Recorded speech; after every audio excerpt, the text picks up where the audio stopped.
तीसरी बार प्रधानमंत्री के रूप में नरेंद्र मोदी ने शपथ ली और साथ ही साथ मोदी कैबिनेट में शामिल मंत्रियों ने भी शपथ ले ली है। लेकिन अभी बहुमत परीक्षण बाकी है।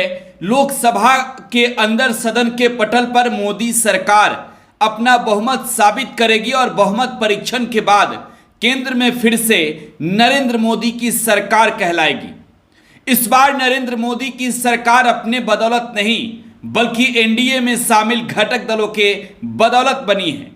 यानी यह कहा जा रहा है कि दिल्ली की सरकार इस बार बैसाखी की सरकार है। नीतीश और नायडू ना होते तो दिल्ली में मोदी सरकार नहीं बना पाते। नीतीश कुमार को लेकर जहां यह कहा गया कि वो किंग मेकर की भूमिका में है, नीतीश कुमार ने जहां बड़ी भूमिका निभाई, बहुमत के परीक्षण से पहले, फ्लोर टेस्ट से पहले नीतीश कुमार को बड़ा झटका बीजेपी ने दे दिया है।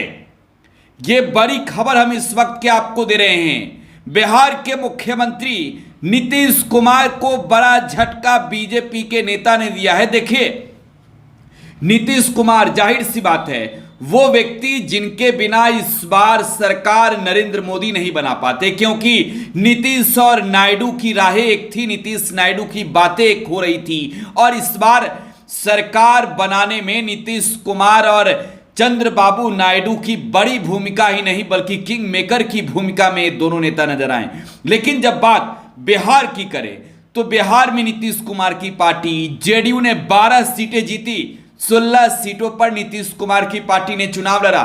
17 सीटों पर चुनाव बिहार में बीजेपी लड़ी, बीजेपी ने भी 12 सीटें लड़ी। तो जाहिर सी बात है बीजेपी के ऊपर तो आप कहेंगे कि बड़ी जीत नीतीश कुमार की ही है। नीतीश ना होते तो दिल्ली में मोदी ने शपथ नहीं ली होती। मोदी कैबिनेट में नीतीश कुमार के मंत्रियों की संख्या अगर देखी जाए तो 2 है। देखिए, 2 मंत्री हैं। नीतीश कुमार की पार्टी जनता दल यूनाइटेड की ओर से नीतीश कुमार की डिमांड 5 थी और यह कहा जा रहा था कि किंग मेकर है नीतीश और किंग मेकर की भूमिका निभाते हुए नीतीश कुमार ने नरेंद्र मोदी से कई बड़ी मांगे भी की थी। लेकिन इन सब के बीच जो बड़ी खबर है वो आपको दे दे, नीतीश कुमार को किंग मेकर मानने से बीजेपी ने इंकार कर दिया है। देखिए, ये बड़ी खबर इस वक्त के आपको दे रहे हैं। नीतीश कुमार को बीजेपी ने किंग मेकर मानने से इंकार किया है और कहा है कि ये जीत एनडीए की है, कोई किंग मेकर वेकर नहीं है। देखिए, नीतीश को पहले ही नकार दिया बीजेपी ने।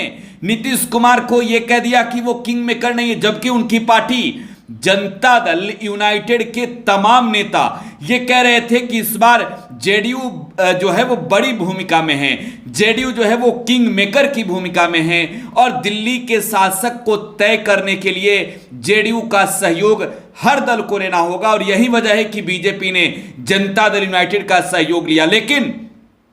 लेकिन अब यह साफ है कि बीजेपी के नेता बिहार सरकार के उप मुख्यमंत्री विजय सिन्हा का ऐसा बयान आया है कि फ्लोर टेस्ट से पहले नीतीश कुमार नाराज हो जाएंगे। देखिए, बहुमत परीक्षण बाकी है। सदन के अंदर जो है वो मोदी सरकार को दिखाना होगा कि उनके पक्ष में जो है कितने एमपी हैं और उनके विपक्ष में कितने हैं, क्योंकि जाहिर सी बात है इस बार जो है वो आंकड़ा ज्यादा बड़ा नहीं है और हो सकता है कि जो इंडिया अलायंस के लोग हैं वो लोग ऐसा प्रस्ताव लाएं। लेकिन सबसे बड़ी बात कि नीतीश कुमार की भूमिका पर हर कोई ये कह रहा था कि नीतीश कुमार किंग मेकर हैं और नीतीश कुमार के बदौलत ही इस बार नरेंद्र मोदी ने सरकार बनाई है। लेकिन दिल्ली से लौटने के बाद विजय सिन्हा का ऐसा बयान, विजय सिन्हा बिहार में बीजेपी के बड़े नेता हैं और बिहार सरकार में वो डिप्टी चीफ मिनिस्टर हैं। इसके पूर्व जो है वो नेता प्रतिपक्ष रहे हैं विधानसभा के अंदर।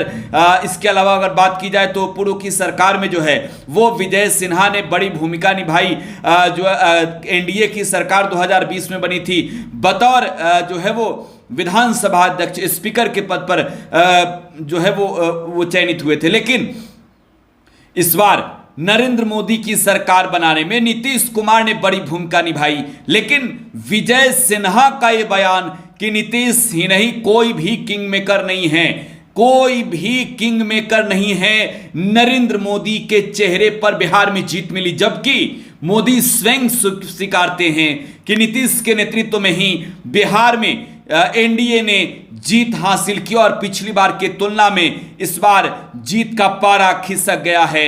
मोदी ने शपथ ली है, मंत्रियों ने शपथ ली है, लेकिन नीतीश को अगर किंग मेकर ना माने तो आगे परिणाम बुरा हो सकता है।